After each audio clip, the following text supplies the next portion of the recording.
And then they were 8.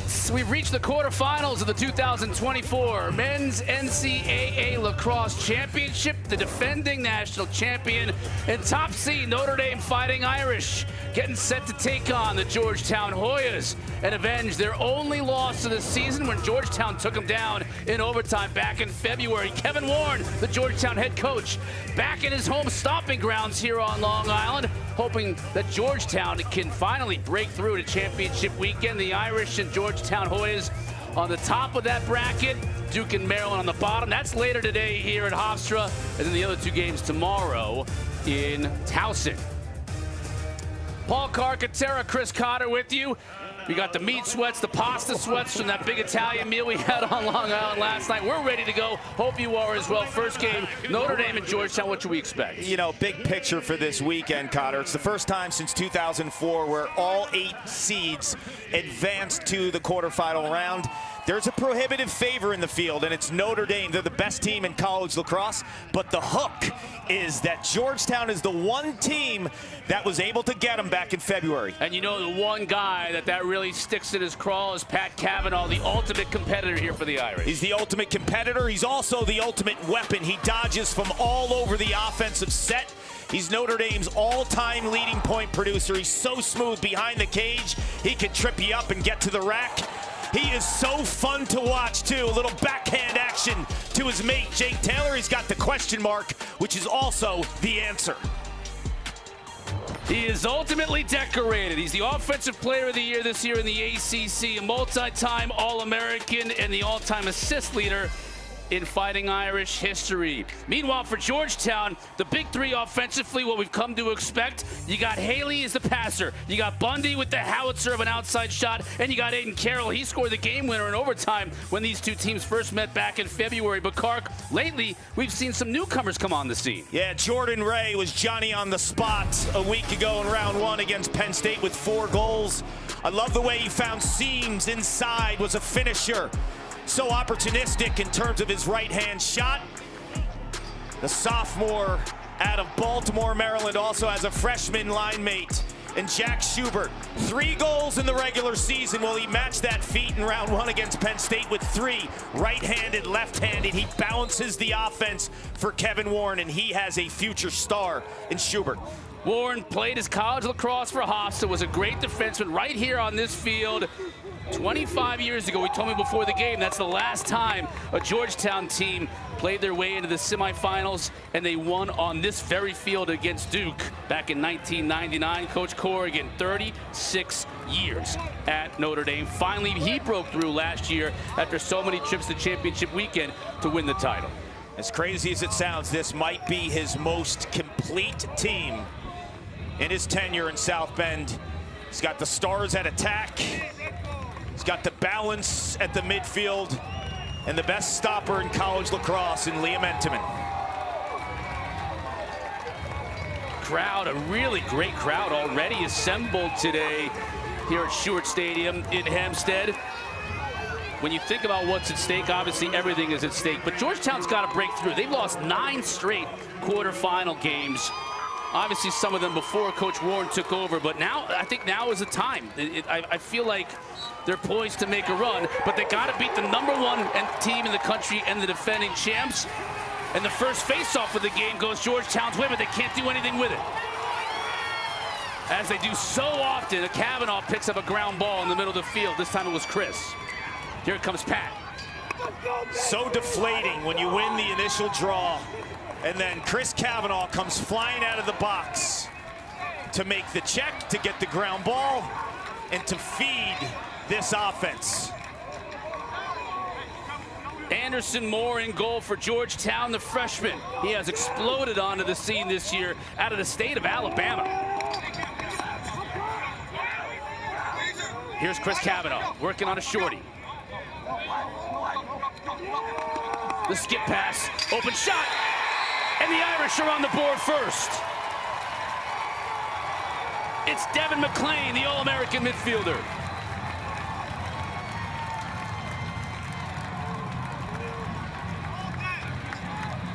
You want a complete attackman? Get dirty. Go after it. Get the grounders.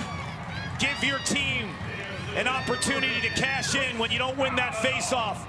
Chris Kavanaugh senses a double in McLean. Steps and rips, and his season has been magical. The grad transfer from Brown is the leading goal scorer from the midfield in the ACC in his journey this year. He started hot, middle of the season, hit a little bit of a lull, but the last bunch of games, McLean has been on fire. Will Lynch won that draw. Georgetown, their starting face-off man, James Ball, who's had an outstanding season, 60% on the year, hurt his calf muscle in their opening round win over Penn State. He's dressed, but he hasn't been able to take the first two draws. That's been Matt Riley who's taken those draws. James Ball and Will Lynch. The anticipated matchup we were all waiting for. High school teammates from Chaminade, probably about 10 miles from here, Max. Spent so much time training against each other, but Ball, in the game we did last week, the lower body injury against Penn State, we did not see him return to that contest. We have not seen him as of yet. After the turnover, first 6v6 here for Georgetown. And like you said in the open, we'll get an opportunity to see a couple of young players that have really come on for them. Here's Krogan. Up top to Bundy, that's number 9 in blue. And here's Carroll, scored the game winner in Georgetown's win in South Bend in February. And he's being defended by Sean Light, number 90, the freshman eraser for Notre Dame. I think he's a top 5 defender nationally in terms of his cover skills. In goal for Notre Dame, it doesn't really need much of an introduction. Liam Entenmann, consensus All-American for the second year. Carroll thought he might take a shot. Instead, he gave it up to Ray, and it's a turnover.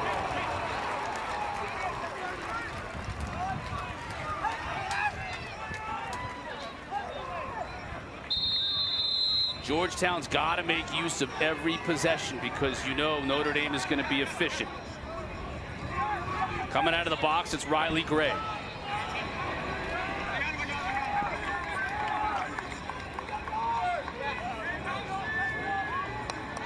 Second midfield unit, Carc, has been very efficient all season long for Notre Dame. Riley Gray, Will Angrick, Max Busenkill has settled in that spot. Here he is, 23. The common theme with all three of these players, some deceptive speed and moves. Busenkill gets a shot off, and it doesn't get through. They don't blow by you, right? They don't have that blinding, quick first step of a Jordan Faison or the brute strength of an Eric Dobson.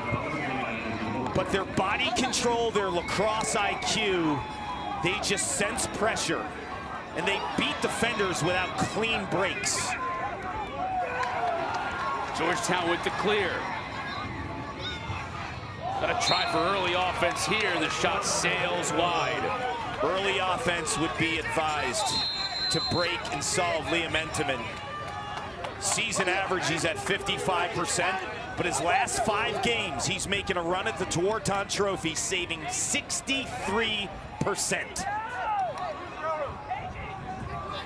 He comes to the fore when the lights are brightest, as we saw last year in the national championship game, the most outstanding player in Philadelphia last season.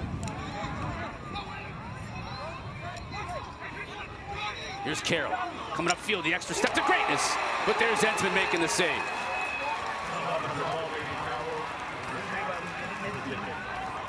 There's a good look at Entenmann. You're gonna have to move him more if you're Georgetown. That's too easy for the 5th-year senior, first-team All-American, Liam Entenmann. The Irish with the clear, up 1-0 in this quarterfinal game. The first of 4 quarterfinals this weekend. We've got 2 today from Hempstead. Then we'll hand it over to Anish and Q. They're down in Towson for the 2 games tomorrow. Face on. Gets to the goal.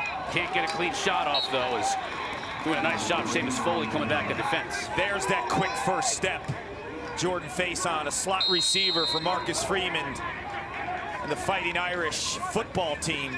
An explosive athlete is the freshman, 14 in white. Good job on the slide to Kavanaugh. Ty Banks did a great job on Kavanaugh, and just in general, the freshman for Georgetown in their first matchup in February. Chris Cavanaugh loses it, but gets it back. Dylan Hess is just a beast as a D-midi, 40 in blue.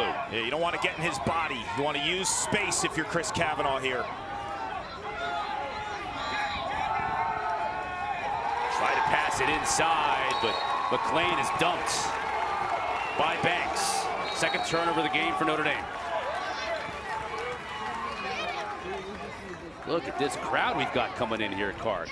Both sides of the stands almost completely full. A lot of green jerseys. Yep, the Irish travel.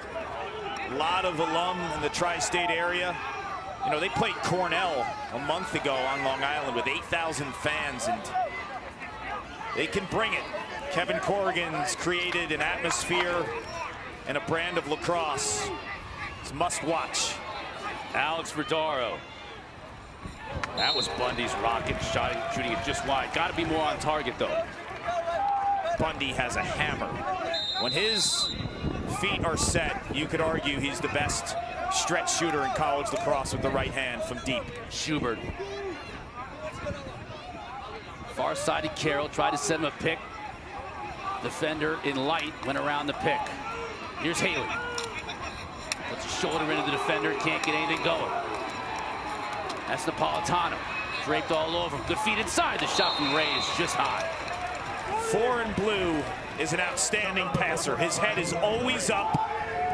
He's Georgetown's most productive passer in program history. Light 90, All-American defender, freshman. It's checking Carroll. Shot clock is winding down. The bouncer hits the pipe. Georgetown can pick it up. It'll be a fresh 60. Still loose. Picked up by Marco Napolitano.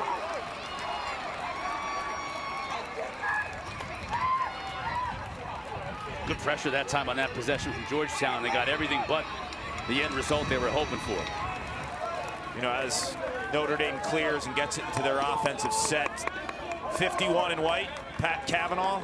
You mentioned Ty Banks doing an outstanding job on him in round 1 in February in South Bend.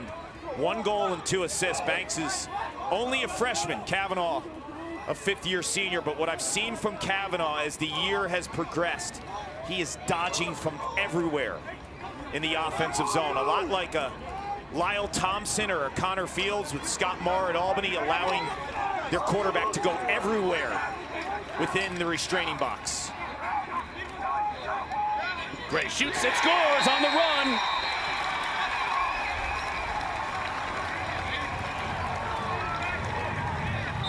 The Irish getting contributions from the midfield card. First it was McLean, and now it's Riley Gray. It's all about the grit plays for the Irish. Find a kill. Clear the ball. Your second midfield has come alive. That's how championships are won, with depth. Riley Gray knows it.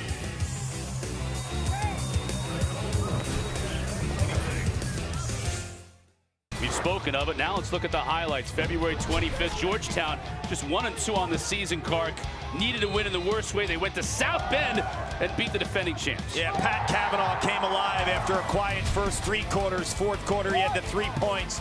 But Aiden Carroll used his dodging ability, his strength to hit the game winner, and then it was the celly that the lacrosse world was waiting for. Kevin Warren, what a gem. Starter jacket and all. Yeah, ass over tea kettle. And we've seen a lot. We'll see a lot more of Coach Warren and from Coach Corrigan, 2 of the most animated coaches in the game on the sideline in this game. And we've got all of our cameras trained on both of those 2. As we'll see some reaction. I talked to Coach Warren before the game. He said, yeah, my team's chill, they're relaxed, they're ready to play. I'll have four heart attacks today. Yeah, he dropped it with the Long Island accent, yeah, right? 4 heart attacks. Heart attack. They'll be fine. Got to figure out that face-off dot, though. You thought it might be an issue without James Ball, and it has been. Notre Dame's dominated. It was at practice yesterday. It didn't look like Ball was moving great, had a slight limp.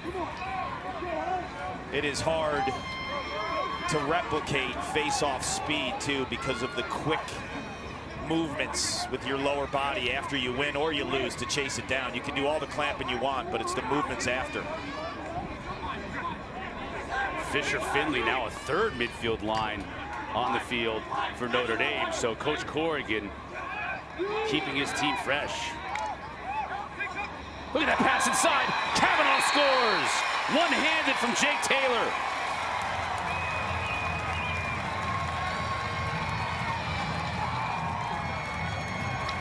What a joke.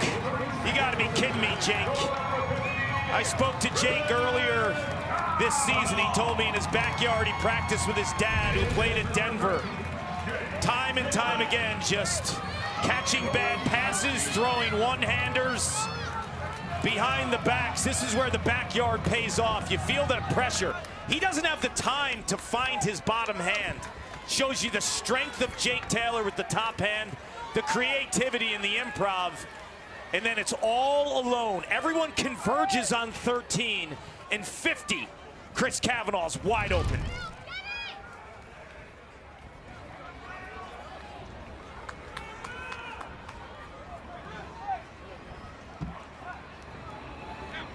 Two goals in 53 seconds. The Irish can make a run on you, and when Lynch is winning faceoffs like that, it can get scary. Kavanaugh's shot is high. Scary is right.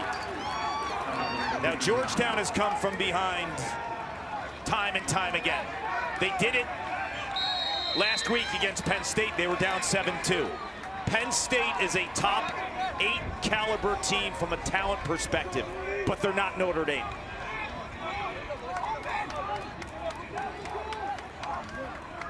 Face on looking to dodge over to Dobson on the far side. Dobson on Hess. Now the skip over to Kavanaugh.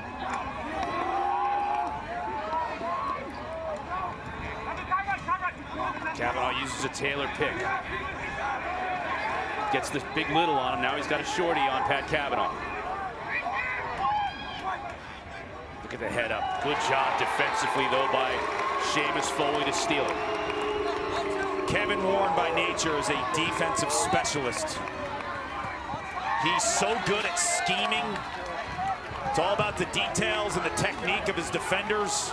That was really well played. They had the short stick on Kavanaugh, so you saw everyone kind of converging to the inside for Georgetown. Georgetown 0 for 5 shooting. Got to figure out a way to solve Liam Entenmann, and it ain't going to be easy. Verdaro. He's got a matchup he likes, but he loses the ball. Then a big scrum of people in the middle of the field. Looked like the Irish were going to pick it up, and they do. That's 2 awesome ground balls by Marco Napolitano, 30 and white. 5th-year senior, waited his turn. Started last year for the first time. Now he's that inside presence, a communicator, but doing more. Will Angrick will carry the ball into the offensive end. 10 being checked by 10. That's Godin for Georgetown. Corrigan runs lines out there in the midfield like he's a hockey team. Got the depth, use it. Now Chris Kavanaugh has his defender. Banks hung up. He'll look for cutters. Instead, he comes upfield. Couldn't get the step he wanted on his defender, so he hands it over to his brother.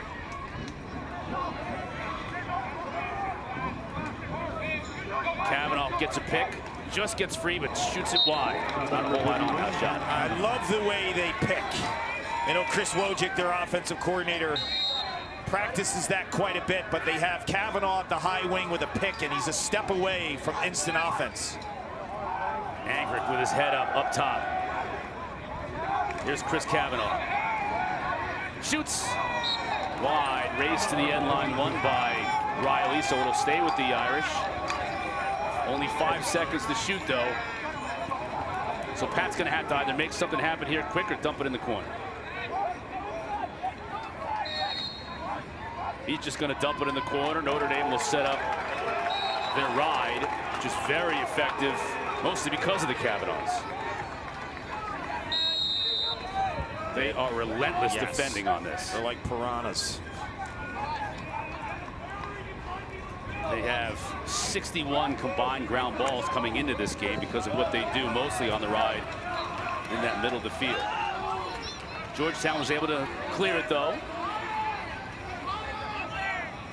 looking to break through for their first goal of the game. I'd like to see 4 in blue handling the ball from behind. TJ Haley, he's a spectacular passer, but one way you could beat Notre Dame is jamming it inside, and when Haley has the ball, he can pass.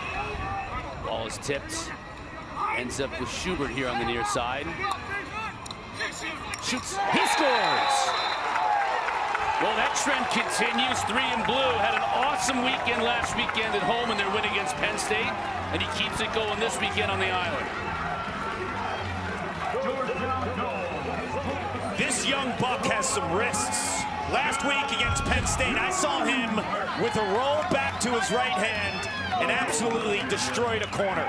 This time, look at the top hand speed right here of Shuart, the freshman. Bam! That is so hard for a goaltender to track because it's in his stick and it's out.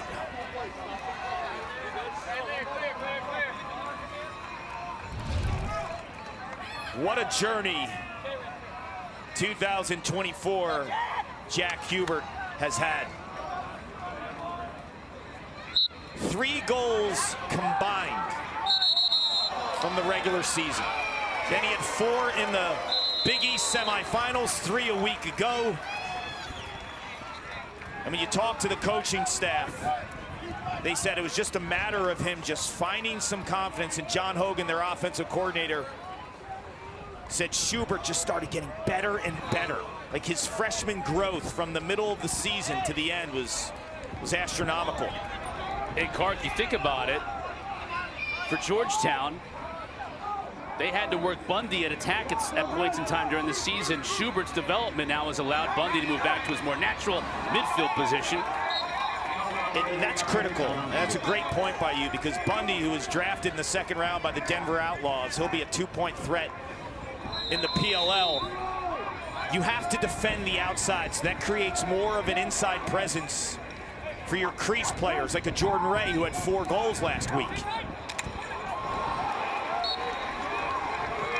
Nice check that time on face-ons attempts. Seamus Foley's really having a good game early, number 5 in blue. Kavanaugh and Banks. You're seeing 2 of the best freshman defenders in the country in Banks for Georgetown and Light for Notre Dame. You're spot on, partner. I think both will be first-team All-Americans. Could happen as soon as next season. Look at Dylan Hess. What a monster. An absolute beast in the middle of the field. Jordan Faison goes after him. Hess wins that battle. 2 Floridians going head-to-head. Can the Hoyas put together a little bit of a run here? Final couple of minutes of this first quarter. You talked about it earlier, their propensity for coming back in games. They were in danger of getting blown out of the water here early in this game, especially because of the dominance Notre Dame was showing at the face-off dot. It was make it, take it. But now they're battling back. A goal here, we got us a whole new game late in the first quarter. Carroll loses his footing. Gets it back. He's going against the Shorty Harris, and he likes that matchup. Bundy has no angle. Here's Verdaro. Grad transfer from Princeton. Slide comes. Bundy shoots off the outside of the pipe, chases after it, wins the battle. Bundy's slick too. He's got that underneath. When you're an outside shooting presence, defenders flash out to you, right? They get over aggressive to get on your hands. That opens up an inside dodge. Nice job that time, just keeping possession. Haley went up to grab it. They got a fresh 60 when that ball hit the outside of the pipe.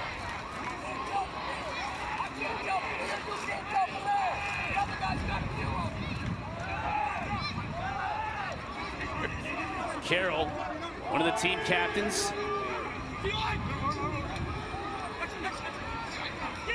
Good look. Bundy here, let it rip wide. Bundy's got to be kicking himself there. He's got to get that on target when you get that beautiful skip pass and you get your hands free. Carroll still has 20 seconds to shoot. Again over to Bundy, this time way too high, and they turn it over. That's 3 turnovers for Georgetown. Watch Jake Taylor, 13 and white. They'll set a pick for him late in this first quarter. They'll cheap it inside. As the horn sounds, Riley Gray's shot goes over the top. 1 quarter in the books here in Hempstead. The Irish, led by Ross Bergmaster in the bagpipes, getting things going early. Entenmann sharp in net, 3-1, the defending champs on top. Man in the country statistically, injured last week against Penn State. And it's not about just winning clamps. You're going to win the possession, right? There is what happens when you play Notre Dame. You got to deal with the pressure. And you got to, if you don't win the clamp, you got to get possession, and Ty Banks does just that. Now he'll look for help, but he gets it. And that's a great play. It involves your entire team getting involved. Ty Banks is a close defender. Off the face-off, once possession is called and the defenders are released, you have to be all gas if you're 17 in blue, and he did it that time. John Dixon, the senior, taking that draw for Georgetown. That shot goes wide.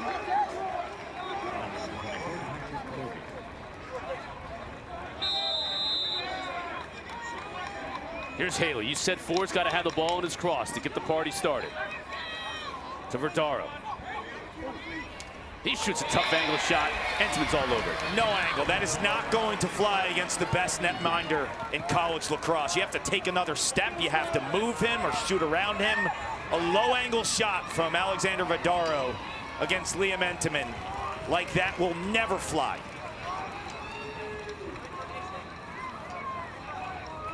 Face on. We'll wait for McLean and Dobson to check in.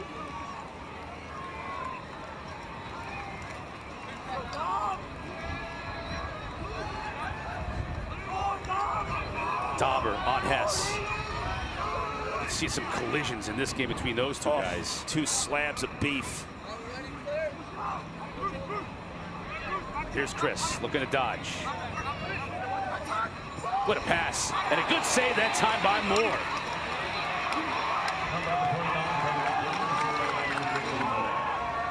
Watch out here. Face on. Back checking. Gets possession back to the Irish. I thought that was a push. Georgetown unlucky. Yeah, they got it from the rear there. You can hear the Georgetown partisan faithful here at Shuart Stadium unhappy with the no call. The question was it with the ball? Would have been 30 seconds. Is the ball dislodged, just retaining possession, left side of your screen?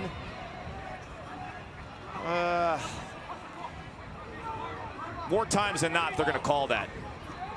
From the back towards the back side of the player with the ball there. Officiating crew doing a great job today so far. Mark McGinnis, Sean McCall, Michael Harold are 3 officials.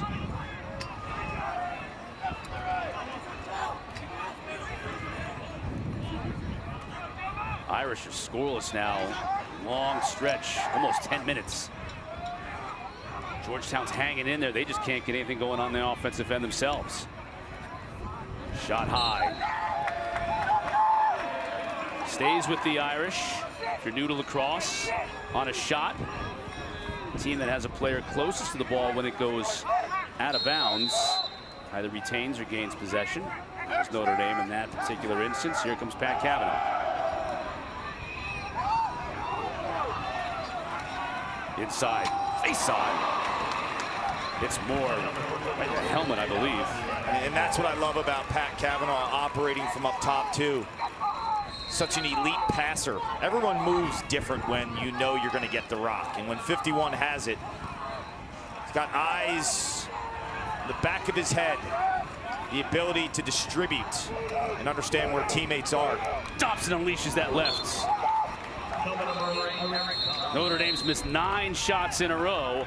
And on the dead ball, Coach Warren sees something he doesn't like defensively, wants a timeout here. We're going to take it with him. 11:36 left to go in this first half. The Irish looking to get back to championship weekend. The Hoyas looking to break through for the first time in a while.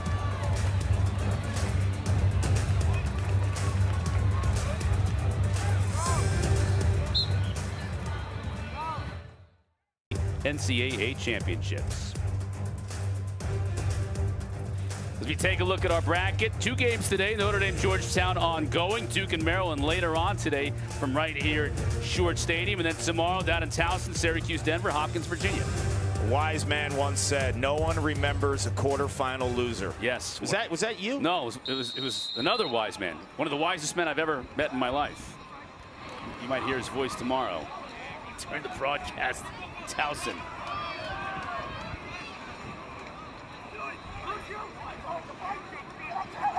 Let you figure out who we're talking about. Dobson gets to his left. He's got it open. Instead, he opts the pass. Pat Cavanaugh was like, "You're passing?" Double team for Cav. Someone's got to be open. He'll try and skip it.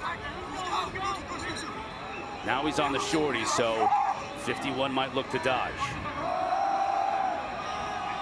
Look at the attention he draws. Tried to squeeze it inside. That was a force. You see all of the pressure inside by Kevin Warren's defense, though. Oh, and a turnover, though. This is when they're at their most dangerous. You just cannot do that against this Notre Dame team, and Coach Warren knows it. You're never safe. You make a stop, you want to cut it to 1. You get the turnover. Hess can't get it out. Pat Cavanaugh does what he always does. He's relentless until the ball crosses the midline, and he finds his younger brother, Chris. Cavanaugh to Cavanaugh. They've done that so well, Kark, over the last couple of years. You just know what's coming. When you turn the ball over like that, you're thinking, oh, no, this could be in the back of the net. The amount of offense they generate off of rides, off of lost face-offs, it's incredible. You are never out of the woods when you're playing Notre Dame. And you feel it, like it inspires the rest of the team. Like the rest of the team, because of these two, they're piranhas, and then the rest of the team decides to feast as well. It's almost like there's a code, like somebody yells fire when they get the ball back, and everybody all of a sudden ups it just an extra gear. Angrick on Banks, gets it back to Pat Cavanaugh. Here's Gray. Tall striking figure, 17 in white, scored in the first quarter.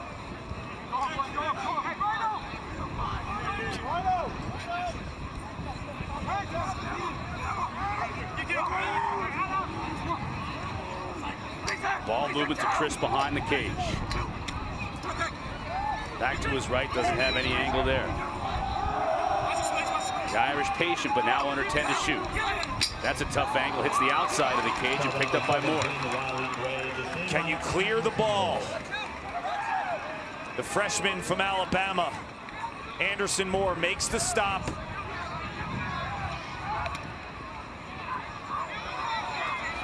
Bundy was able to get the clear. And now Jack Leary will wait for help. What a venue for the quarters. This place is juiced. Long Island always brings it in terms of fans for this round of the NCAA tournament. Tons. I mean, this place is a pretty big stadium. It's almost full. Of course, all these teams, like we did last night when they're in town, you got to go to Vincent's Clam House. You know, Maryland was there earlier in the week. You know Coach Warren goes there all the time. I don't know how you ever bring a team there. You and I ate there last night. I needed a stretcher. Kark literally called it a battle. We were in a battle with our stomachs after eating all that food.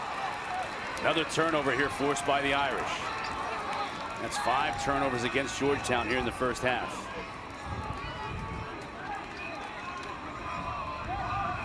See the depth of the midfield for Notre Dame, and that's what separates them. I think Syracuse can run 6 offensive middies. Notre Dame can run up to 9. Here's Bryce Walker, 5, former attackman. Getting minutes at midfield now. He'll play with Fulton Bateman, also a former attackman, and Fisher Finley.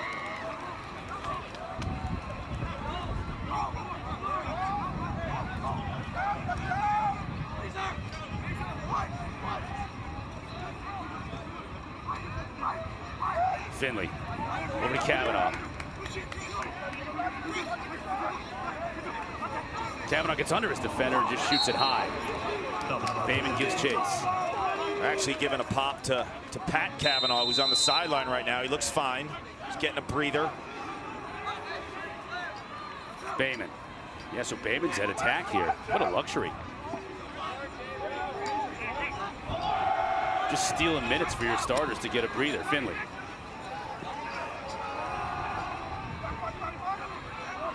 Shot clock winding down. Bayman's gonna have to let it fly. Can't do it. I like the move, though, long term, because Pat Kavanaugh is such a ball-dominant player.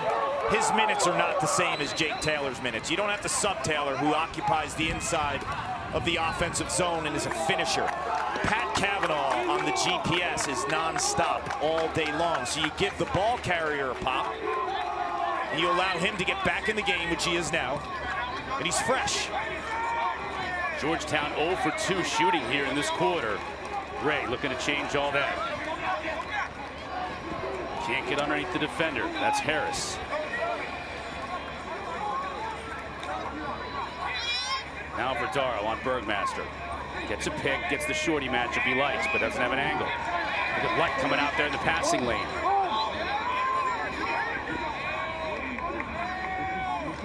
Big shot from Bundy, but off target.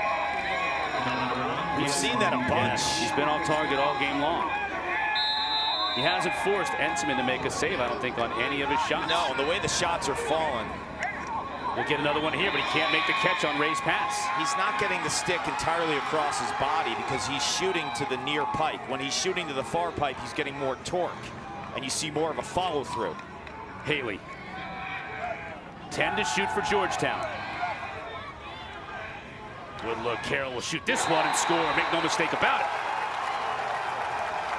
That lights up this Georgetown bench. Only down 4 to 2 here, Cart. Who did I say earlier needs to operate the ball from behind? It's number 4, TJ Haley. Best passer in school history statistically. Aiden Carroll's journey as the team's leading goal scorer from scout team to finisher, and he pounds the upper corner on a right-handed goalie, Liam Enteman. Shot precision, location is everything. That's exactly what 12 and blue needs to do. Pound the opposite top corner. There you see what Carroll has done, to your point, in terms of exploding onto the scene this year. And you know that game winner in South Bend early on was a great shot in the arm for him, and he's carried that through the entire season.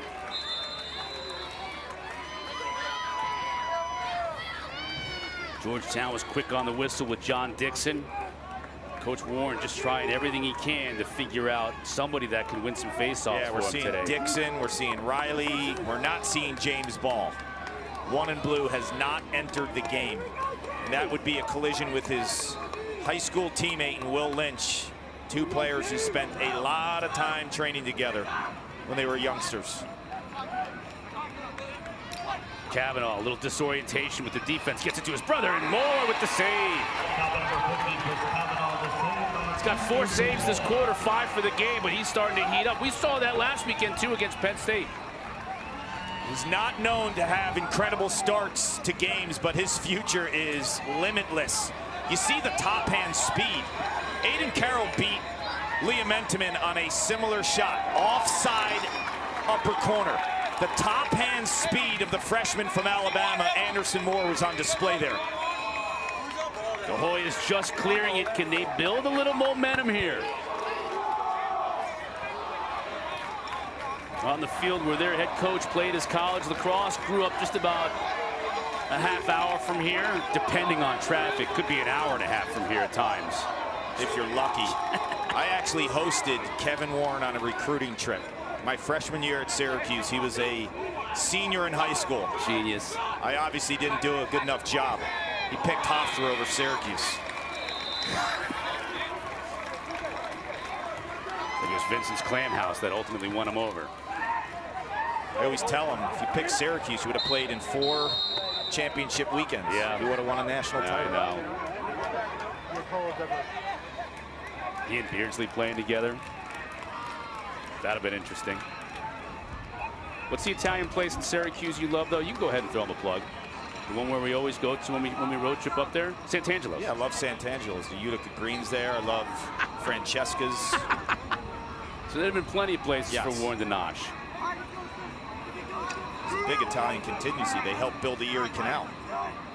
Angrick, that's a good looking side, and it's finished by Chris Kavanaugh. The passing on this Irish team is exquisite.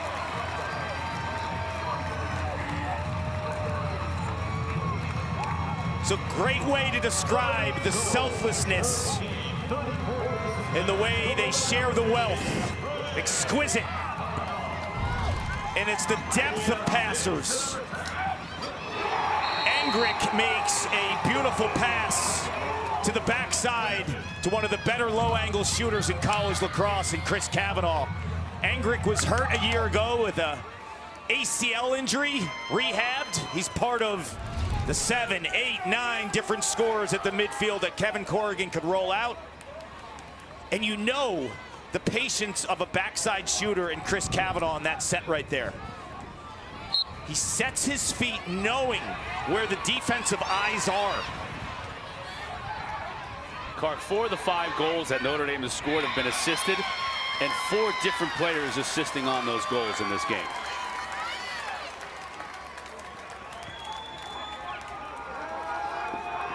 This is a team offensively. They can beat you in so many different ways.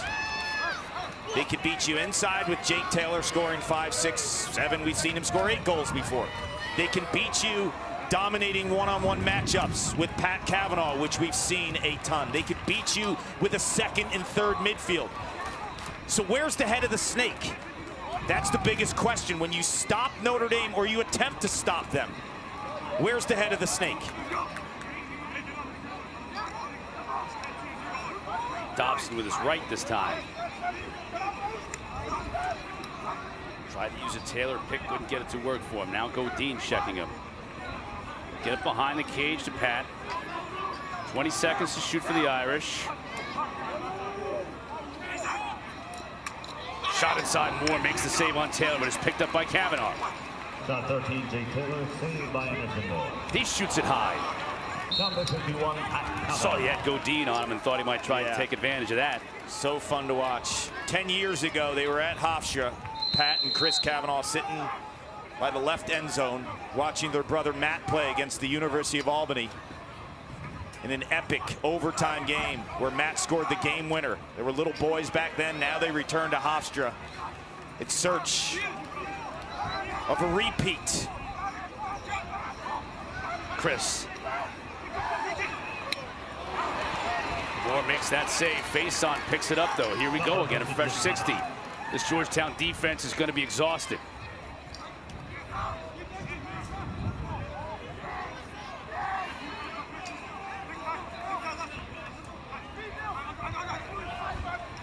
Pat working on Banks, thought about it instead. Gets it over to McLean, now to Chris Kavanaugh near side. Working on Hess. Dauber lets it free. Forget about it.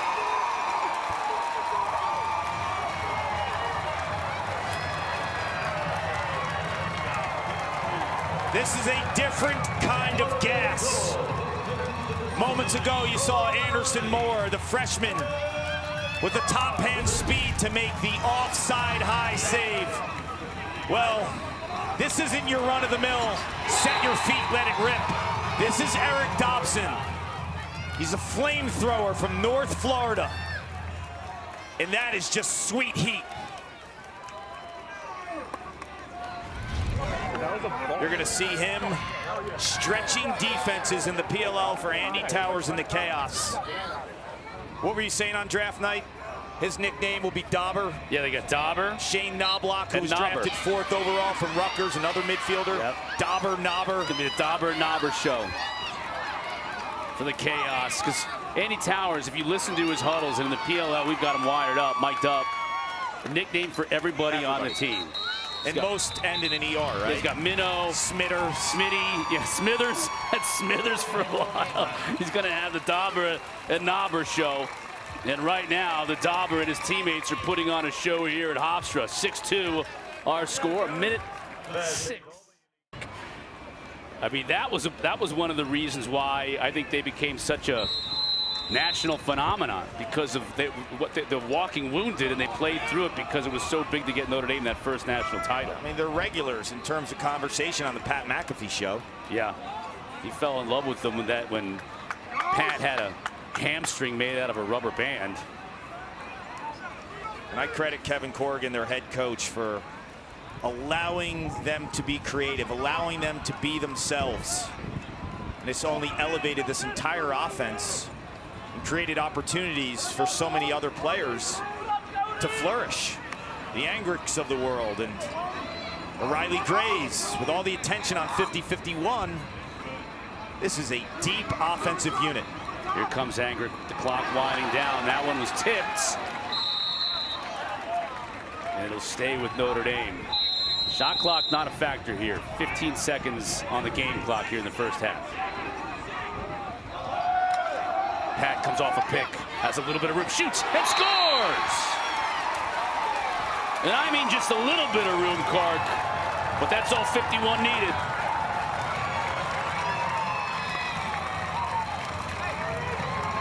I was watching him at practice yesterday take a bunch of lefty shots, and I was saying to myself, wow, for an offhand, he's got the accuracy, he's got the awareness. And a lot of times you see a lefty here roll back for the question mark, but you'd be rolling back into the pressure if you did that. So you need your offhand when you're topside dominant. No sense of rolling back. You feel that backside pressure, you make them pay on the front.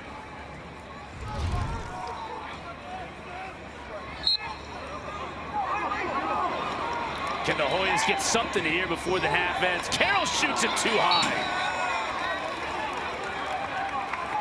He's gonna want that one back. Had a really good look in the final seconds. Coach Corrigan wants a timeout. I feel like maybe he wanted it before that face-off, but that's a situation where if you're Aiden Carroll, you want to. Georgetown can't get a shot off as the buzzer sounds. 7-2 our halftime score, just moments away from the second half face-off. The defending champ, Notre Dame Fighting Irish, looking to get back to championship weekend. Georgetown's got one half to put together a comeback. Paul Carcaterra, Chris Cotter with you. Georgetown was down 7-2 last weekend against Penn State, and they were able to come back. This is going to be a little bit of a tougher task, though, against the #1 team. Yeah, Notre Dame's not Penn State, and what impressed me the most about Notre Dame in that first half was their varied offense, right? How many players they put out at their midfield. 9 guys offensively. So when you think you can control the knowns for Notre Dame, then guys are coming to the party like Riley Gray and Will Angrick initiating offense. So this is the best team in the country from a talent perspective, but it's also the deepest. Of the knowns, maybe the most known of all the knowns is Liam Enseman. He was sensational, as you would expect. Yeah, his form is basically flawless. He plays his angles beautifully, and you need to have a high-end shot to beat him. Alexander Vardario right there, a goal line extended, got gobbled up. It's been the Chris Kavanaugh show early in this contest with 3 goals and 2 assists, sitting in front of the crease. When there's opportunities to get loose balls, find 50, he will close. And his teammates know that. He's such a sharp shooter from inside and out. I thought the half of Chris Kavanaugh was spectacular. And then brother Pat put an exclamation point on their offensive prowess in half one with the lefty above goal line extended. Chris Kavanaugh was 3 of 8 shooting in the first half. Georgetown as a team was 2 of 13. And they're going to have to be much more accurate to test Enseman. John Dixon taking this face-off for Georgetown, and he gets possession. That's a good start to the second half. Well, this is a team under Kevin Warren that does believe they will punch back. And they have some leaders who've been around for a while. Guys like Graham Bundy Jr., TJ Haley, Aiden Carroll, guys who have been in the lineup for 4 years, and with cases like TJ Haley and the guy with the ball right here, Graham Bundy Jr., with that COVID year, 5 years they've been in the program with Kevin Warren. So They're the unquestioned leaders on this side of the field. Good chance here, and that's a great start for Georgetown.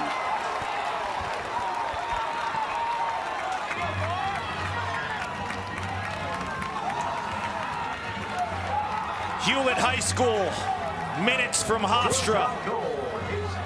First step is explosive. Grad transfer from Princeton. Alexander Bardero just uses that quick first step, and then he flies upfield. I mentioned you have to have good shots to beat him. In the first half, he was around goal line extended and shot stick side on Liam Entenmann. This time, he hits him with the offside high.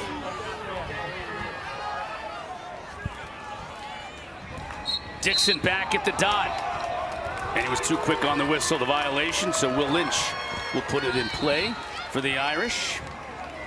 We always talk about an extra step when you're losing your angle to close the deal as a goal scorer. But against a goalie like Liam Entenmann, it is critical.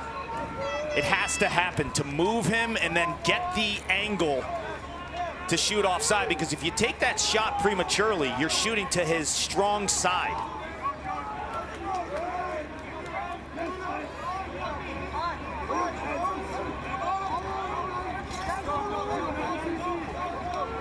Kavanaugh on Banks. Uses a pick. Now Hess checking Kavanaugh. So Kavanaugh's going to want to take advantage of this. You can see the help coming, but he gets to his right and scores.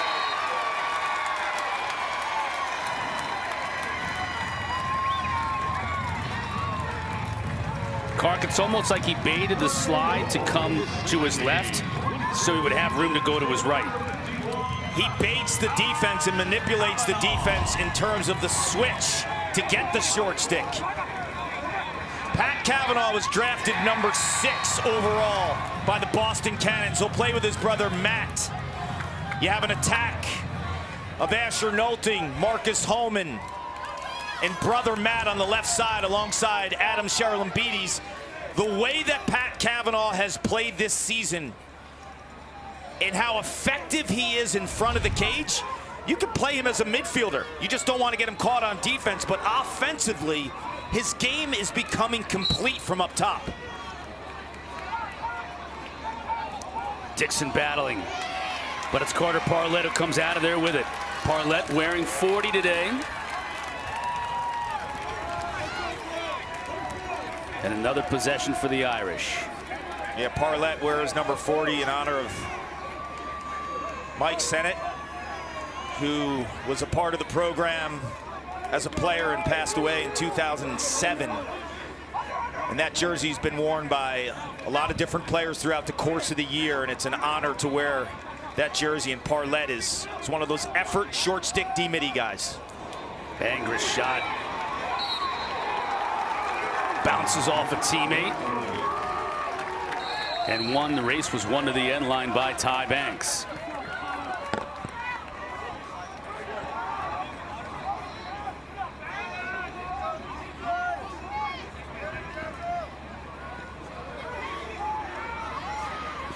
Winner of this game faces the winner of Denver-Syracuse tomorrow down at Towson. It's a tough one to figure out. You're going to have a face-off battle with Mason Cone and Johnny Mullins. That 1-2 punch for Syracuse against Alex Stathakis is about as seasoned as it comes. 5th-year senior. Matt Brown's first year as the head coach. He was the offensive coordinator for many years under legendary coach Bill Tierney. He's got his team in the quarters, and they're a complete unit. Yeah, that is going to be a fun game to watch because there's so much uncertainty, I think, around it. Denver doesn't have a point producer over 50 points. But that's what makes them effective. Everyone comes to the party in that offense. Notre Dame playing tough defense here. 10 seconds to shoot. Carroll checks the shot clock. Now he goes to work. Has no angle. Tried to feed it inside. And that's going to run the shot clock to 0. You know, we spend so much time talking about this offense with the Kavanaughs and Eric Dobson. Ryan Wellner, their defensive coordinator, under the tutelage of Kevin Corrigan, who's always been a phenomenal defensive coach, this unit is locked down. And then when you do get past him, you got to deal with the big guy, Liam Entenmann. Cavanaugh can't pick up that ground ball, battling for it. Gonna get a push here, gonna go against Taylor. I'm watching Ty Banks fight for those ground balls with Pat Cavanaugh. This kid, I call him a kid because he's a freshman, 17 in blue, is going to be something else. Yeah, it's been fun watching him and watching Sean Light, 90 in white. These two freshmen just get better and better. You know, 90 in white right now, checking Carroll. We talked to Coach Corrigan before the game about his ceiling, and Coach Corrigan said there are certain things, maybe little things here and there he's going to get better at, but he's so good right now. He's a top-level guy now. He's erasing the best players in college lacrosse, week in and week out.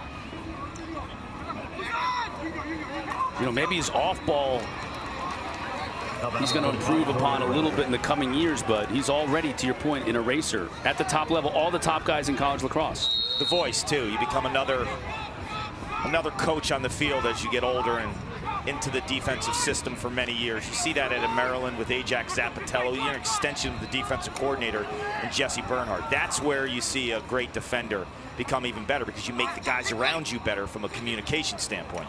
Ray loses footing setting a pick. Haley, got to make something happen here. Good look inside. That's one way to do it. The all-time assist man in Georgetown history picks up another one. It's Chase Llewellyn who ends up finishing it off, Carg. His eyes are exceptional. And the patience, too. You see the rollback and another rollback. Once he feels like the eyes are peeled on him, and there was help, Ross Bergmaster started creeping upfield to help that matchup, because there's a shorty on Haley, and Haley's known as a feeder, but he could beat a short stick, so you have to support it. Once Bergmaster made one step upfield, that was the trigger for Haley to pass it.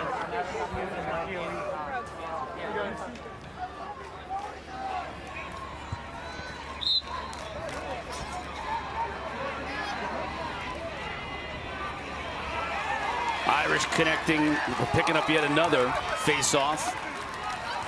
This time it's Donovan, the All-American. They've won 11 of 15. Will Lynch is something. It's going back and forth at half, and got a text from Greg Grenlian, who's one of the greatest face-off men of all time and phenomenal instructor of the position as well. He thinks Will Lynch's feet, his overall footwork, have improved the most to make him an All-American type face-off guy. Good ball moving for the Irish. Lynch coming into this game, top 10 in the country in face-off winning percentage. Cavanaugh's shot bounces it wide.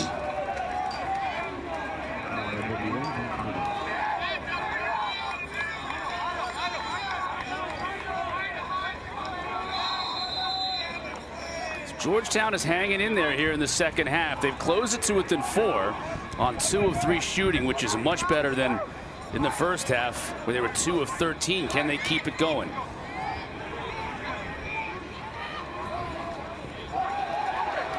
Pass into Taylor goes awry, and it's picked up by the Hoyas. 9 turnovers on the day for the Irish. You mentioned, Cotter, shooting in the first half compared to this initial stages of the second half as Vardaro comes down. Carroll shoots it high. It's about finding those layups. It's really hard to beat Notre Dame outside because they push you to poor angles.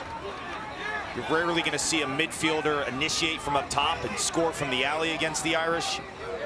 But you have the ingredients to jam it inside because you have an elite passer in TJ Haley. That's probably the best recipe to beat this defense. Bundy fires it too high. He's got to get on target because you can see he's just firing missiles from out there, but they're not testing Entenmann. I think his best bet is to almost fake the shot and open up a dodge. Defender falls down here, so advantage Georgetown, but they can't get a good shot off. That one was deflected. It'll stay with the Hoyas because it was a shot, and Carroll is closest to it when it goes out of bounds.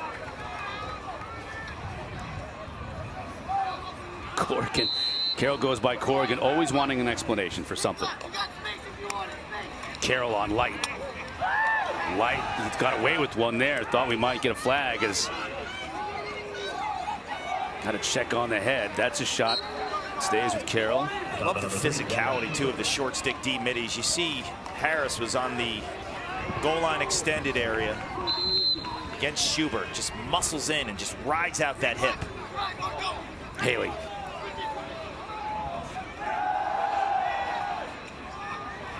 Tried to force that pass and nothing doing. Conlon picks it off.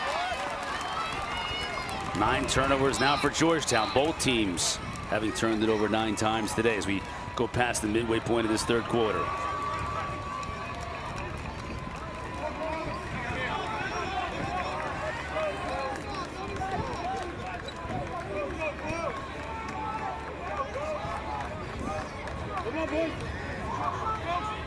Busenkill on the shorty Hess. Back up top to Riley Gray. Here's Will Angry. Gets a little bit of space and bounces it wide. Kavanaugh backs it up. Still 42 seconds to shoot. In what has been a rapidly moving game today. No flags. No flags in this game. Not a single one of yet. You don't want to penalize against Notre Dame. Oh, no, God, no. Best in the country. Over 70% man up. They're close to breaking a record. Fractions of a percentage away from being the best all-time extra man unit in college lacrosse history. 70% is bonkers. Poor Jeff Ricciardelli, the man-up specialist. He's like, come on, I got to get mine.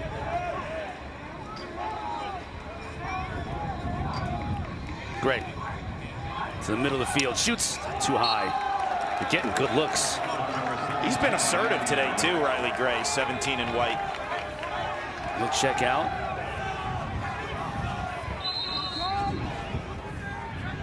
Here comes Kavanaugh on Banks.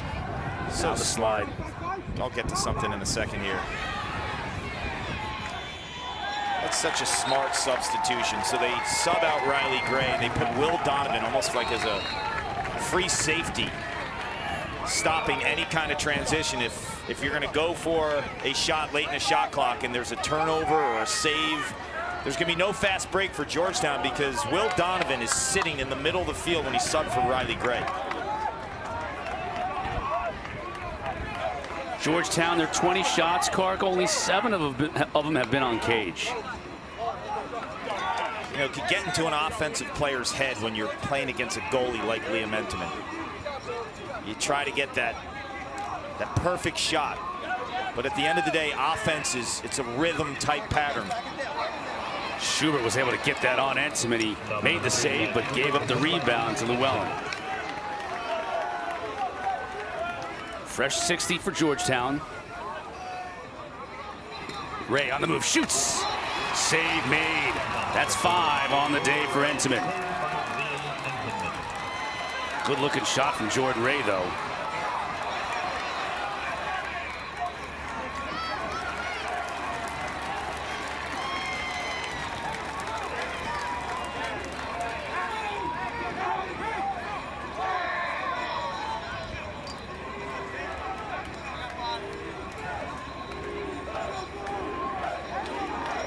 Ben Ramsey deked like he was going to come off, and he stayed on. Now he's going to come off. 24, another All-American. This Notre Dame team is just littered with All-Americans. I mean, at every spot. Tackman, midfielders, D-middies, Will Donovan, the LSM, Sean Light, defender, goalie Entenmann. I mean, it's ridiculous. And they have recruits behind these guys that the college lacrosse world hasn't seen that everyone else wanted. Kavanaugh inside, over behind the back that time by Jake Taylor. That's a specialty. It's the right time to do it. You're losing angle, front side pressure. Keep it in your strong hand. Got 10 to shoot for Kavanaugh. Question mark, bounces it, and it's in.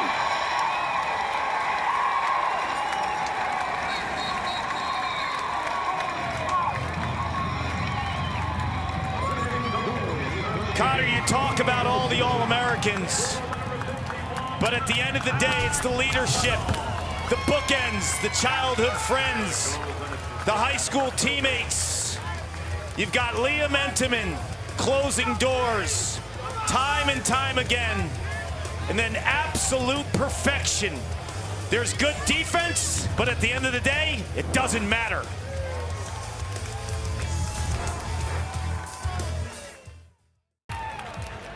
What a day here at Shuart Stadium. What a day is right. Look at the crowd packing the joint. Got the Hoyas and the Georgetown G. Got all the green here on the left side of the screen. A lot of City Lax green t-shirts on.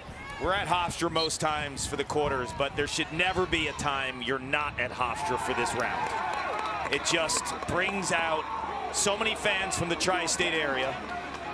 And then when you put a team like Notre Dame into the mix, and the tri-state area alumni group comes out, you get that rock concert type feel. I thought the NCAA did a phenomenal job in terms of the seedings this year. The only thing that I would have switched, Syracuse playing Denver here, Maryland and Duke playing down in Towson. Two southern teams going south, and you have the northern team in Syracuse that brings massive crowds. This place would have been juiced. Carroll shoots. Hensman makes the save, and Bergmaster snatches up the rebound. Yeah, all 8 seeded teams advanced to the quarterfinals, so if the first round was any indication, the NCAA got it just right. Yes, they did. And it looks like Notre Dame, the team to beat, as Duke and Maryland are on deck. We saw the Terps warming up back there behind the cage. The last time a #1 seed lost was 2011.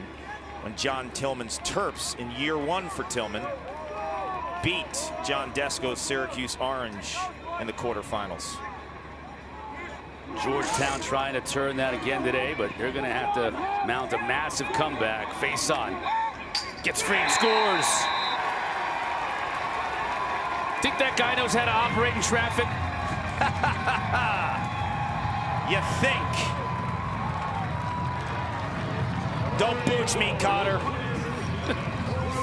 Bottom line here is he gets this pass and he knows if he could use his first step, plant his foot in the turf right there, he will free his hands. And when he frees his hands, you hear the pipe.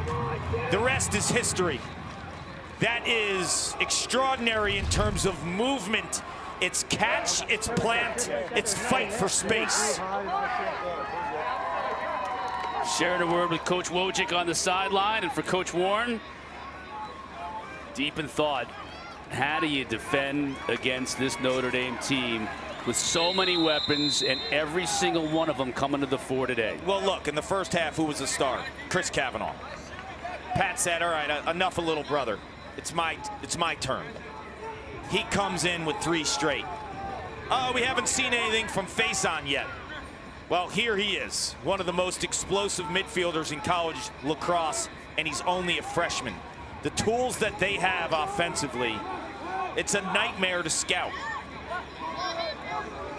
And while Georgetown continues to battle and grind, the lead just extends. Now it's 6 goals, and the relentless attack continues. Angrick can't handle it as it's checked away. Banks with another CT. Can Georgetown move quickly? Can't keep it inbounds. Wally Halpert thought he got the job done, but he slid across the sideline, so it's a turnover. Here's Brusenkill coming out of the box. Has a lot of room to run before Godin closes it down. And you know, we're seeing a lot of playmakers. Dodges from Pat Kavanaugh, from Faison. If you decide to slide to them early, then where do you give up? The inside and Jake Taylor. You have one of the best crease attackmen in all of college lacrosse. Got it here. That time it was Chris Kavanaugh on the far pipe. Didn't have an angle, so kept it. Got a short stick hung up. Now he comes upfield. Banks checks him. Look at his strength. And shoots and scores with the shovel shot. The entire repertoire is on full display here today.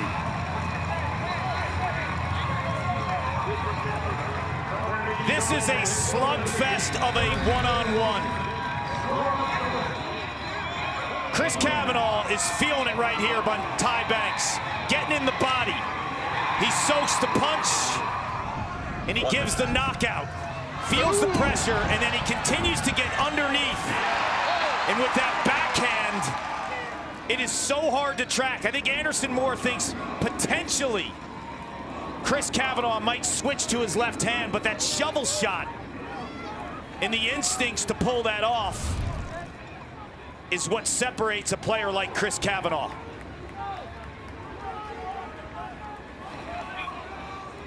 Yet another 4-goal effort, and Lynch just continues this make it take it for Notre Dame. 13 out of 18 on the day at the face-off stripe, and it's just so hard to come back in a game when you can't mount anything. You can't get 2 goals in a row. You know, you give up possessions again. And here we are in the final minute of this third quarter. Notre Dame on a run and getting possession again. What I'm seeing, too, is there's a lot of dodging opportunities because of Taylor inside. Taylor hasn't been a goal scorer in this game, but he's been critical in terms of the spacing because he's bringing the crease defender who should be sliding. He's getting him farther from the ball to create perimeter space. And I think that's masterful by 13 in white.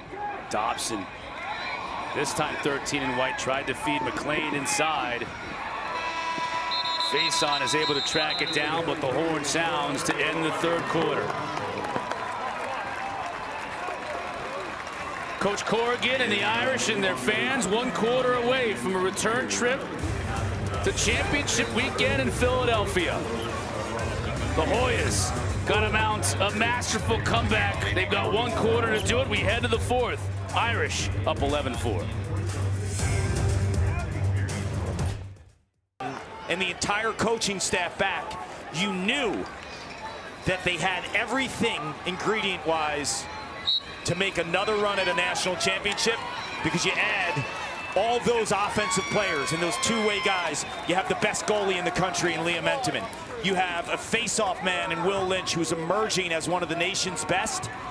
This, like I said in the open, is a prohibitive favorite to make a run and win consecutive national championships. This is the best team over the last 3 months in college lacrosse. Yep. And it hasn't been that close from a consistency standpoint. Yes, Cornell took them to the end, but they didn't close the deal. This team knows how to win and knows how to win smaller games in terms of shrinking the field, but also can run and gun with all this depth. Faison. This Notre Dame team has won 34 of their last 37 games going back to the middle of 2022. Remember that year, they didn't get an NCAA tournament bid, and going into that Selection Sunday, I think we all kind of thought they might be one of the top 2 or 3 teams in the country the way they were playing, and boy, did they use that fire for motivation. It's part of their 3-year journey, right? Gasoline on a fire in terms of their competitiveness and their chase. Chris shoots too high. And when you think of this journey in 2024, what was the one team that was able to solve them? It was Georgetown in February. When the bracket came out, the best thing that ever happened to Kevin Corrigan was he had a carrot to dangle in front of his team. He had their attention. They beat you once already. So it was almost perfect for them. And now they go back. Ever happened to Kevin Corrigan in terms of, boy, did they use that fire for motivation. It's part of their 3-year journey, right? Gasoline on a fire in terms of their competitiveness and their chase. Chris shoots too high. And when you think of this journey in 2024, what was the one team that was able to solve them? It was Georgetown in February. When the bracket came out, the best thing that ever happened to Kevin Corrigan was he had a carrot to dangle in front of his team. He had their attention. They beat you once already. So it was almost perfect for them. And now they go back to championship weekend with a ton of experience and leaders on both sides of the field. It's shaped up just the way Corrigan would want. You know what, and you think back to that loss to Georgetown in February and talking to some of their assistants like Ryan Wellner and Chris Wolochik, and it was about, no matter how good your team is, no matter how much senior leadership you have on your team, every defending champion kind of needs that wake-up call at some point in time. And Notre Dame got theirs early, like, hey, if you don't play your best lacrosse, you're going to lose. And you might even lose on your home turf because everybody's got the target. You've got the target on your back. Everyone's gunning for you, and they needed that lesson, and they learned it quickly. And they have been on a mission ever since. There you go. There's Bundy. The Outlaws are looking forward to seeing that in years to come in the PLL. That outside shot that they so desperately need, they're going to get in number 9. Second-round pick. Their first-round pick was Brennan O'Neill, who we'll see in game 2. You put O'Neill next to a sharpshooter like a Graham Bundy Jr., it is two-ball city. He'll plant, he'll rip. And I love the overall mechanics there. Look at the wide base and the hips and the torque. Widely regarded as one of the best outside shooters in college lacrosse. Tailor-made to spray in the PLL. And Lynch is just breaking their hearts at the face-off, Don. James Ball tried that one. Ball took that draw. That's the first time we've seen him all day, as Coach Warren and Georgetown are now in desperation mode, needing to win face-offs.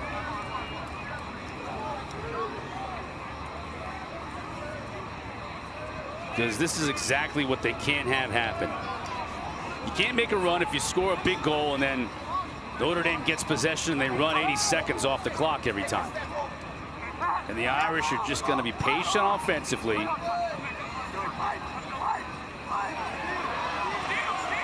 Kavanaugh wanted a high hit from Godin, didn't get the call. Wants to get Richard Deli in the game.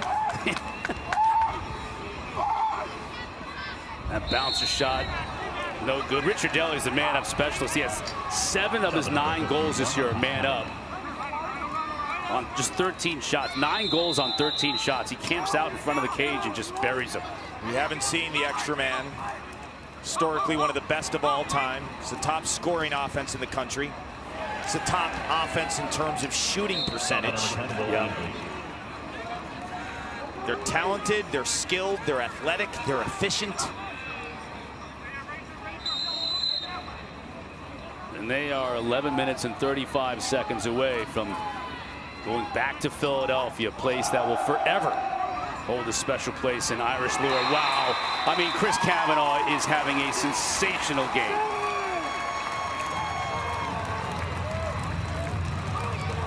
That's 5 for the younger Kavanaugh brother.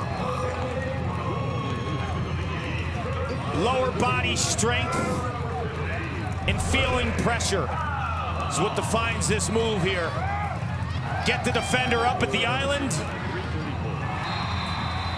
Stay low in terms of center of gravity right here. Gets underneath, and then him leaving his feet was genius because that just increases his angle. If he shot right here, Cotter, Anderson Moore is on the pipe. By him leaving his feet, not only just leaving his feet, but the direction in terms of where he dives, it's at a 45-degree angle, and all that does is increase his shooting opportunity. 5 goals, 2 assists on the day. And more, Will Lynch. It's been a clinic by Lynch.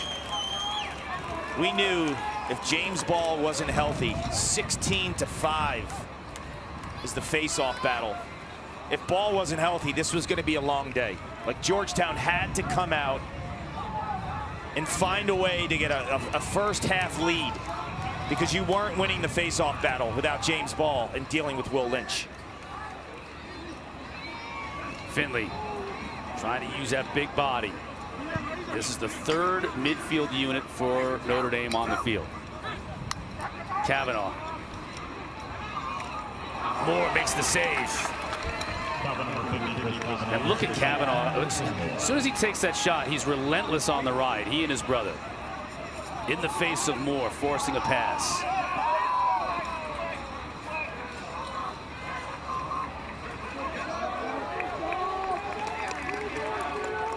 Georgetown successful on the clear. Verdaro. for a little early offense. Couldn't find anything. Backs it up now behind the cage. He's got Ramsey checking him, the All-American, 24. Now White helps out. Boys swinging around to Bundy.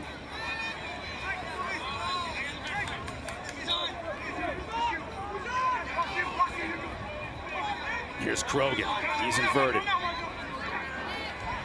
Carroll thought about it.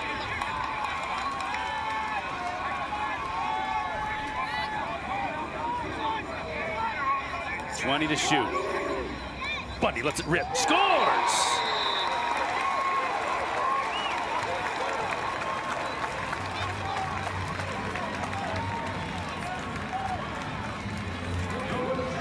Look at this stroke, Cotter.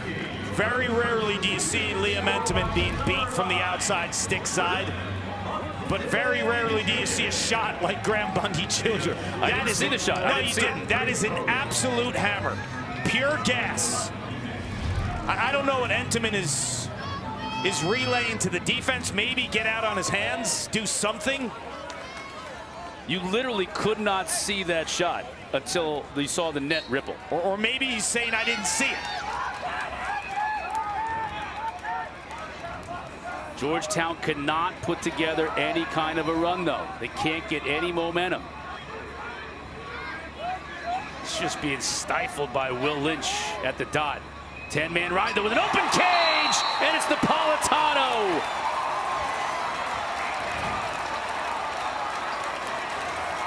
It's a bookmark kind of game for 30 and White.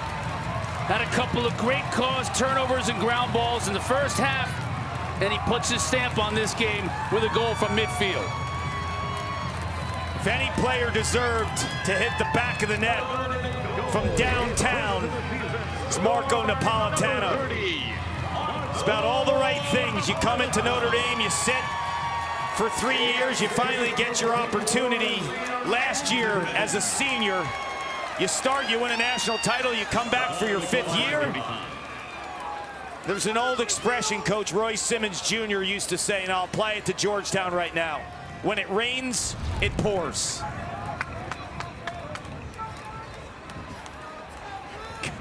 And Coach Warren, he knows it all too well. He almost played for Coach Simmons, but you didn't do a good enough job on his recruiting visit. Will Lynch, talk about putting a stamp on a game.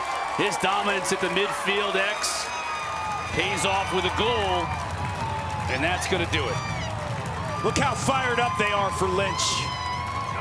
The Irish fans on brand, too. Some redheads in the fans.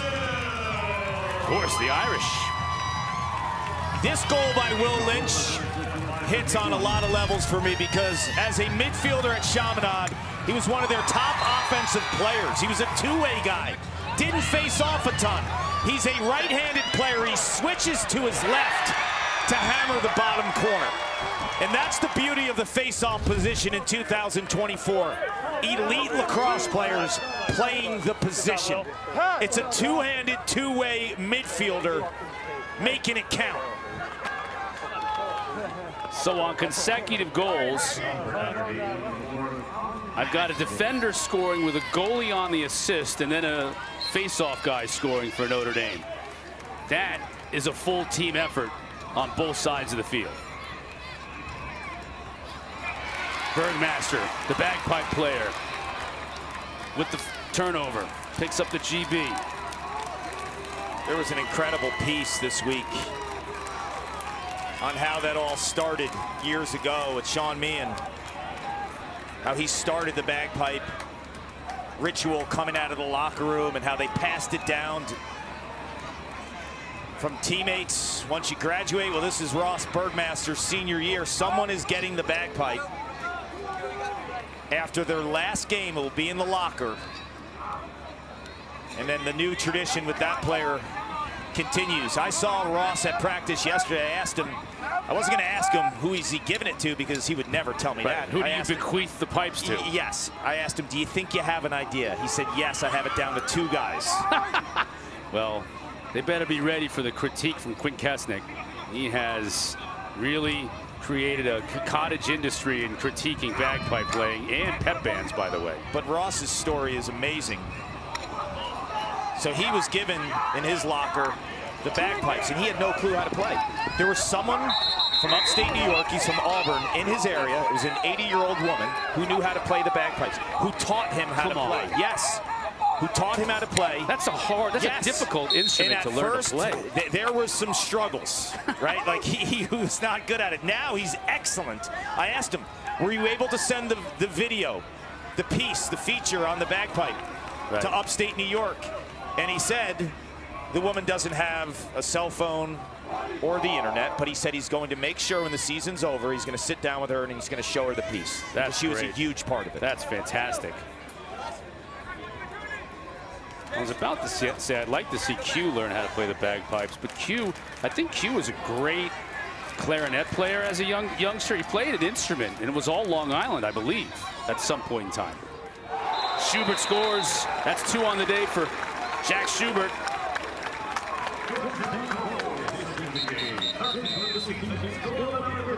The Irish, the lead is cut to 7 on Schubert's.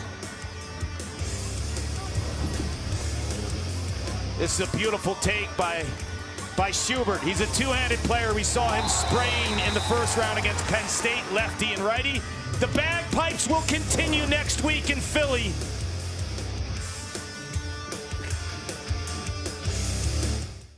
And Will Lynch is giving him a lot to cheer about today. You think? He's 18 for 23 at the dot. And he had that lefty goal moments ago that just shows you his effectiveness. It's the quick hands, it's the footwork.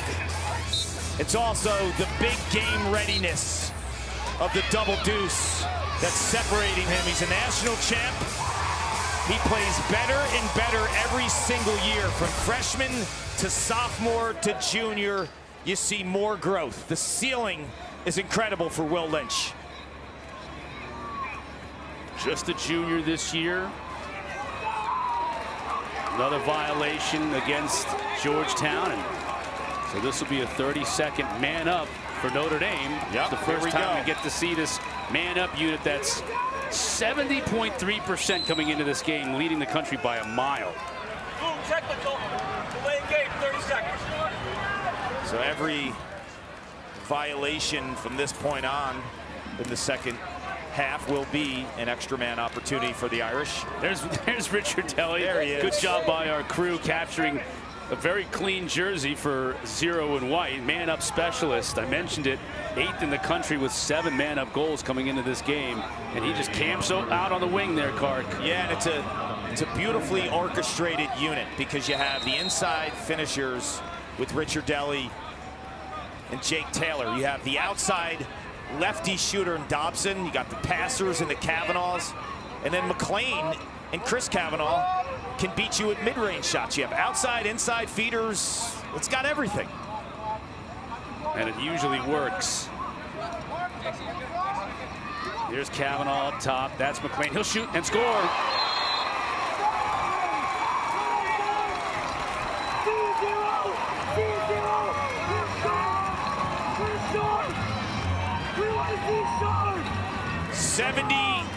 .3 and counting.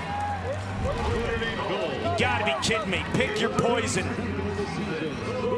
This is just such a technical rip by McLean.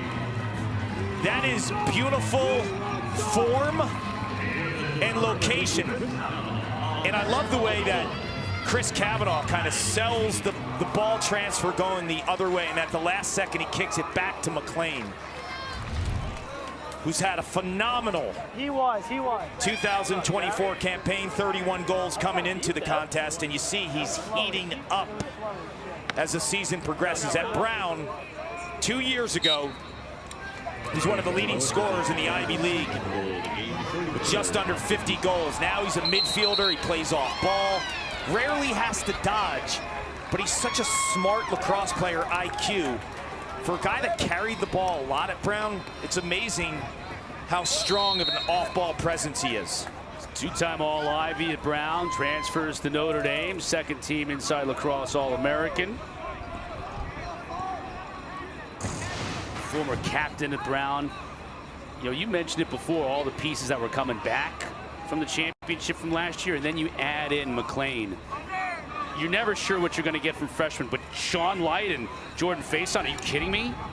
Yeah, I mean, that's what's taking this team to even another stratosphere, right? Because we know the knowns, from Entenmann to the Kavanaughs to Dobson to Will Lynch. But you have game changers. Like right here, Jordan Faison's been getting the pole every game, pretty much. So he's taking the #1 matchup, allowing Dobson and McLean to do their thing. Sean Light is your lockdown defender. He was in high school last year.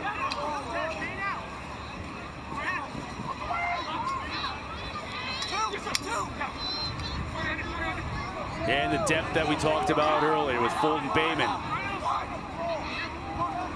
He can spell an attackman. He can come in and play midfield.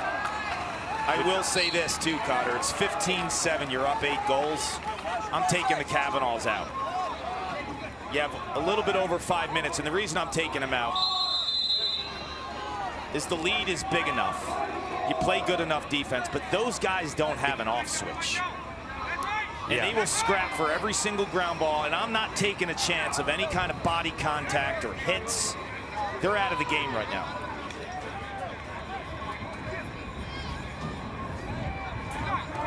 Eight goals between the two brothers today. It's an 8-point performance by Chris Cavanaugh, 5-3.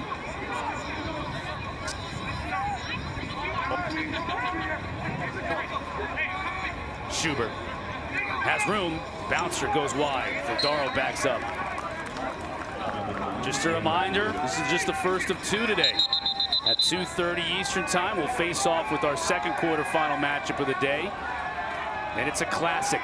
Could be. Maryland and Duke. They've played each other 83 times. Yeah, this will be 83. An old school ACC matchup. 5 national titles combined between John Tillman and John Danowski. Duke in search of their first since 2014. Bundy. Yeah. Well, you see, he started to get it on target in the second half, Clark. I'm sure he wishes he could have gotten into that shooting rhythm a little bit earlier in the first half and kept Georgetown a little bit closer. I feel like these second half opportunities by Bundy, he's had a little bit more time and less defensive pressure. They were flying out to 9 and blue in the first half. This time it's just too much time, too much room, too much heat. You see the slide, probably unnecessary, right? You're creating offense in that ball rotation, and the next man is too deadly to do that too. There wasn't a white jersey on the screen in that shot. But in the first half, I felt like all of Bundy's shots, like the second he let it fly, there was something in his hands. In the second half, not so much. Hey, grab her.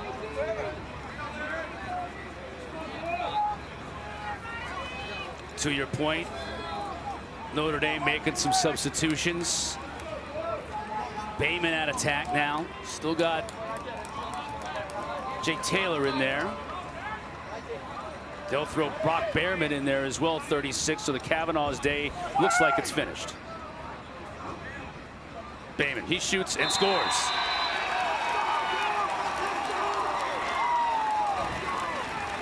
A lot of Irish getting in on the act, Clark. Young man out of Atlanta puts it into the back of the net. We've seen him score some big goals this season. Fulton Bayman's had a ton of injuries throughout the course of his career. A lot of lower body injuries, but you see the first step still.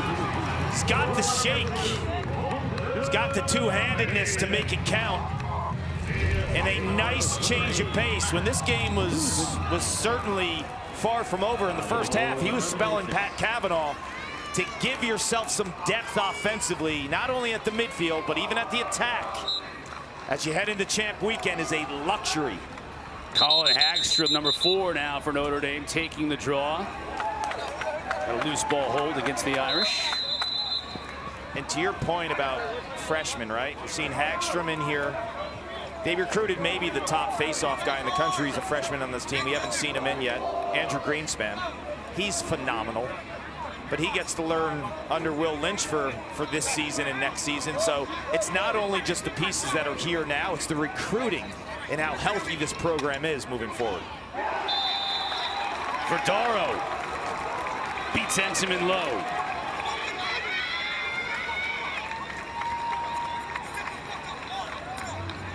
Early in the game, Cotter, Verdaro was shooting with low angle. His goals in the second half, he's taking that extra step. He's taking a little bit of a pounding, but he's making it count. Drafted in the second round as he soaks one to the head by the Boston Cannons. He'll be teammates with Pat Cavanaugh.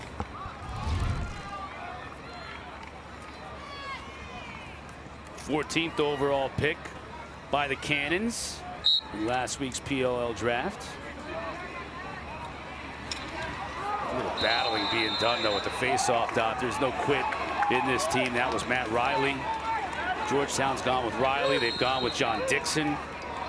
We saw James Ball take at least one draw earlier in the day, but he's having a hard time even running on that injured leg that he injured last week against Penn State. Now, Georgetown in this round has been unlucky, Cotter, since 1999, the last time they went to Champ Weekend, as Bundy lets one rip. You look at the last couple years, unfortunate last year against Virginia. He played Virginia in 2021 as well on this field. So they're searching to take that next step. This will be 10 quarterfinal round losses in a row for Georgetown. And I was talking to Coach Warren before the game, and he reminded me the last time Georgetown was able to win a quarterfinal game was right here on this field. 1999, going up against a Duke team that year. Warren was a student at Hofstra. That was his last year playing here at Hofstra. Bundy again. You're right about Bundy. He's getting some great looks and feasting here in this fourth quarter.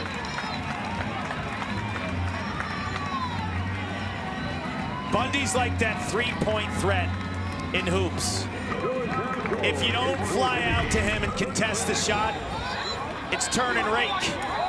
His form was off in the first half because they were contested shots. This sound, to me, is one of the great sounds in all of lacrosse. When you pound a corner or a portion of the net that hugs the pipe, it's sweet music.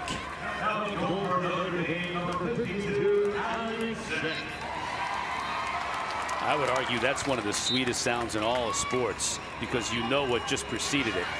A blast. His release is a beautiful thing. You know, you see it in college lacrosse with some lefties too. Coulter Mackessy's a player like that for Princeton. I feel like it's a swooping motion, right? It's catch into a swooping motion. It's almost like a beautiful golf swing. Yes, but the swooping motion changes everything for the goalie, because the goalie has a hard time tracking it, because you catch high and then you bring it from high to low with the swooping motion, and then you can change your levels. Here we go again. Ouch.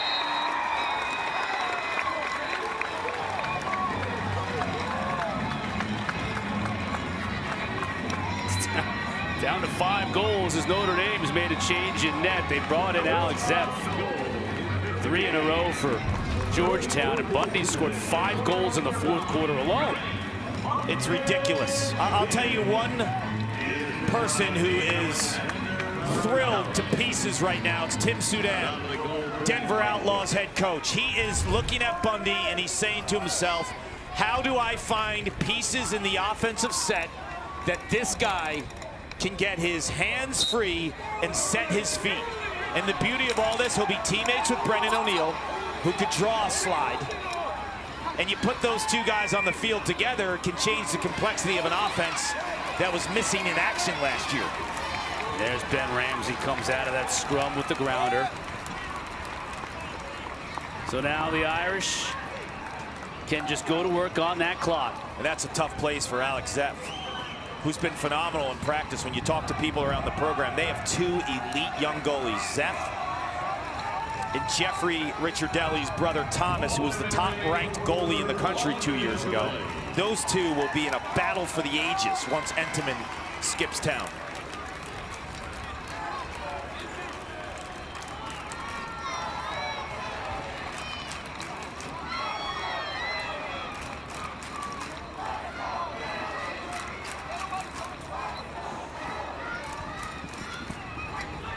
Final seconds winding down.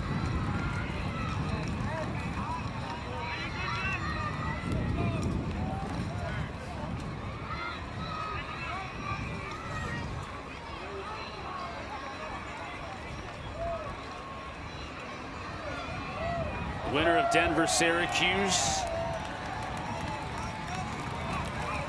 will play the Notre Dame Fighting Irish in one national semifinal game in Philadelphia a week from today. Desperation pass sends up and Zepp's cross, and that's going to do it. The Irish celebrate on the island. The #1 seed, the #1 team in the country, and the defending national champions